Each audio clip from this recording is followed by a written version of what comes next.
बहुत समय पहले की बात है। एक छोटे से गांव में सावित्री नाम की एक स्त्री रहती थी। वह अपने पति सत्यवान से बहुत प्रेम करती थी। दोनों का जीवन सदा सादा था, लेकिन उनके बीच का प्रेम बहुत गहरा था। सावित्री अपने पति की लंबी उम्र के लिए हर देवी देवता की पूजा किया करती थी। एक दिन गांव की औरतों ने उसे बताया कि आज करवा चौथ का व्रत है। अगर वह आज का व्रत रखेगी तो उसके पति की उम्र बहुत लंबी होगी। सावित्री ने पूछा, इस व्रत का नियम क्या है? महिलाओं ने कहा, सुबह सूर्योदय से पहले कुछ खाकर दिन भर निर्जल व्रत रखना होता है।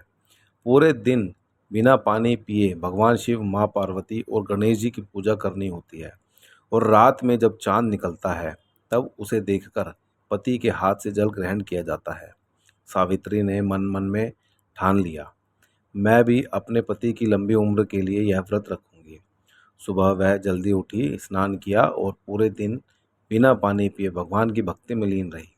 वह पूरे दिन भगवान से ही प्रार्थना करती रही, हे माँ पार्वती, मेरे पति सत्यवान की आयु लंबी करे। शाम हुई, लेकिन आसमान में बादल छा गए। चांद दिखाई नहीं दे रहा था। सावित्री बहुत थक चुकी थी, मगर उसने हार नहीं मानी।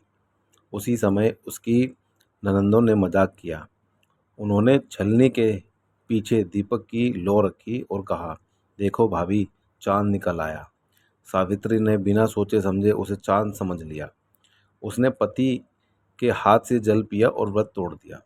लेकिन तभी उसका पति सत्यवान बेहोश होकर जमीन पर गिर पड़ा।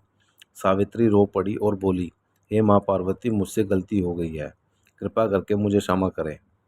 सावित्री का सच्चा प्रेम देखकर माँ पार्वती प्रकट हुई।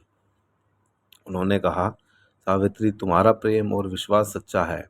मैं तुम्हें वरदान देती हूँ कि तुम्हारा पति दीर्घायु होगा और यह गलती क्षमा की जाती है।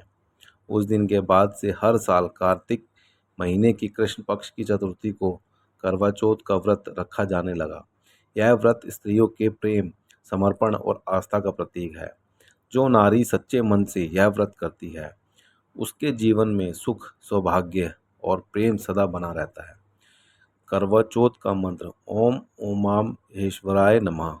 इस दिन का संदेश, करवा चौथ केवल एक व्रत नहीं, यह एक पत्नी के प्रेम, त्याग और विश्वास की सच्ची मिसाल है। यह हमें सिखाता है कि सच्चे दिल से की गई भक्ति कभी व्यर्थ नहीं जाती।